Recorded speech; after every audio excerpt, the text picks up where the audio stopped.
Tom Telesco left the Chargers cap in shambles. Joe Hortiz was talking to the media this week saying that he wasn't too concerned with the Chargers cap situation, even though out of the 6 highest cap hits in the NFL, the Chargers have 4 players on that list, and every single one of those guys is set to make $32.5 million. And at $44 million over the cap, the Chargers have tough decisions to make. And today, we're going to be specifically talking about Joey Bosa and Khalil Mack because a report came out last night that they might be on the trade block. Now, let me tell you why I think this makes a ton of sense, and it may be the best option to trade both of these guys, and you shouldn't be mad even though Khalil Mack did have an amazing year last year for us. So make sure to like and subscribe if you do enjoy this content, bro. It helps me out so much. And let me first start talking about Khalil Mack. Now, if you are mad and you want Khalil Mack to stay on this team,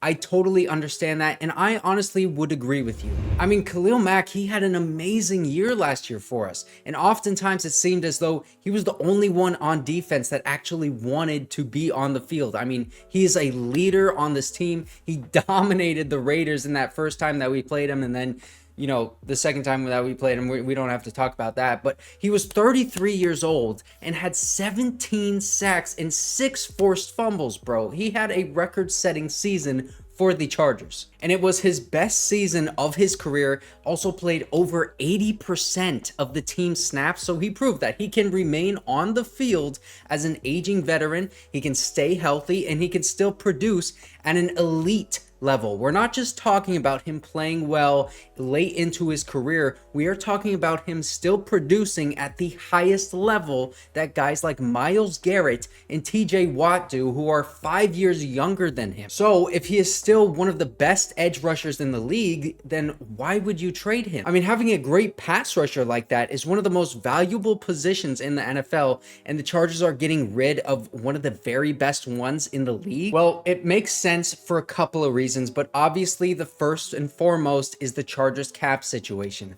I mean, if the Chargers just flat out cut Khalil Mack, it would save them $23.25 million, and the Chargers are $44 million over the cap right now. So that's not a little piece of the cap. I mean, that would cut that number in half, more than half actually. And Khalil Mack, he can't restructure his contract to save the Chargers any more money because he already did that last year, and also so did Mike Williams and Keenan Allen, who are 2 other big cap figures on this team. So they can't restructure their contract in order to help keep Khalil Mack on the Chargers. So they don't really have a ton of flexibility with all of these contracts because they already restructured a ton of them last year. And that's why I think Joe Hortiz is probably looking at Khalil Mack's cap hit and saying, I got to get this off the books. He's got that tough decision to make. I mean, listen to what he had to say in his press conference this week. You don't want to hold on to players on the decline or have passed the point of decline. I think the players that we've had those discussions about, what's the value they bring to the organization,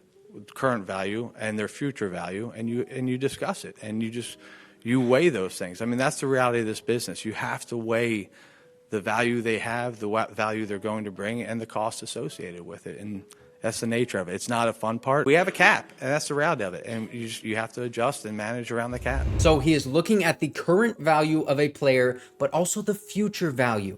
And neither of those values equate to the amount of cap that Khalil takes up for the Chargers. I mean, his future value, listen, it's obviously not there because he's 33 years old and Father Time is undefeated, man. At some point, he's going to start regressing, and he's also due for another contract after this next season, and you can't afford that. But the argument here is, okay, well, his current value is really high because he just had a record-setting season last year for us.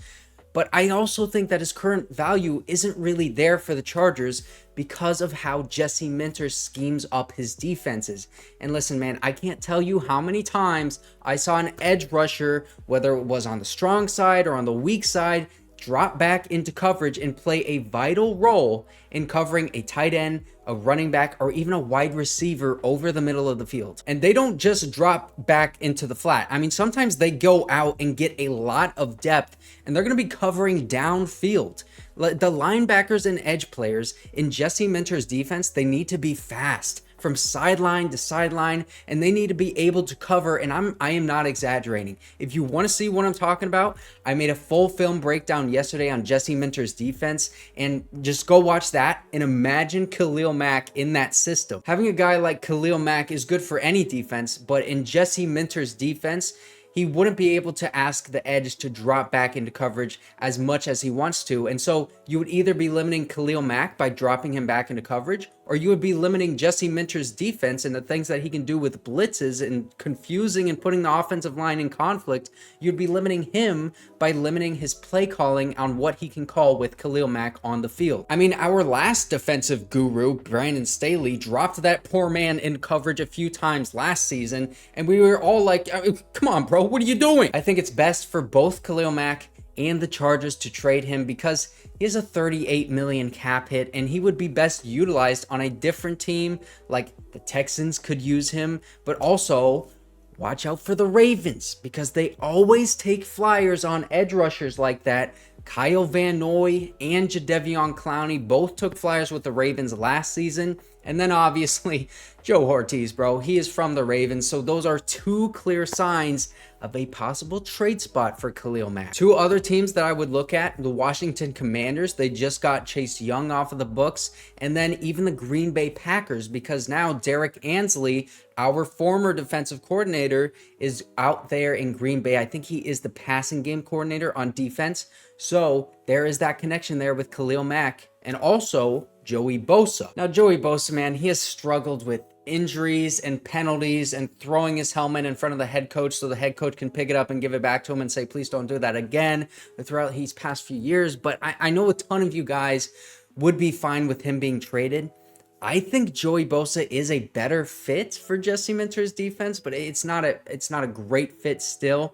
And I would understand it if they tried him out for one more year, but then you would have to restructure his contract to save $10.5 million. And again, can Joey Bosa get out there and cover 10 yards down the field after all of those injuries, going into his 30s after this season? He is a great pass rusher and a very good run stopper, but I would rather have someone else for their coverage ability, especially when you consider his cost of $36 million against the cap. And if you trade him, you could clear $14 million of that immediately. Now, the Cowboys are a team that you could get some value out of. It was speculated already that you could get their first rounder at 24 overall, and that would be amazing and would basically give us Jackson Powers Johnson, the center out of Oregon. I mean, I would straight up trade Joey Bosa for Jackson Powers Johnson, and he has not even played a snap in the NFL, and I would do that, boom, instantly. If Joey Bosa could net you a first-round pick like that, I think Khalil Mack might get you a second rounder, maybe a third rounder, but I think more realistically, we could be looking at a package of a day 2 pick and then 1 or 2 day 3 picks for both of those guys separately.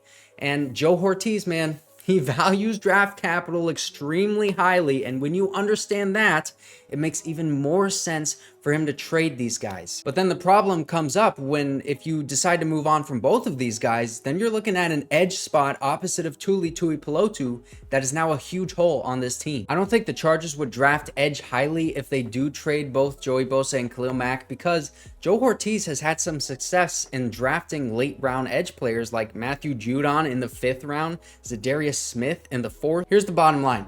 Both Joey Bosa and Khalil Mack, they're very good pass rushers. They don't fit very well with what Jesse Minter is going to try to do with the Chargers, and they don't have a ton of current or future value because of their age and also some of that injury history with Joey Bosa, and they also have a huge cap hit. If Joe Hortiz moves on from both of these guys, it wouldn't surprise me, but definitely one of them is going to either be cut or traded, and it may happen before the draft. Now, nothing is definitive. Khalil Mack still, I mean, there is a pathway for him to stay on this team next year. And, you know, bro, I love Khalil Mack, so I would love to see that. But either way, I'm still trusting Joe Hortiz. And also, if you want to see what I'm talking about with this new defense and what Jesse Minter does with these edge players, I want you to watch this video and imagine Khalil Mack as one of these edges.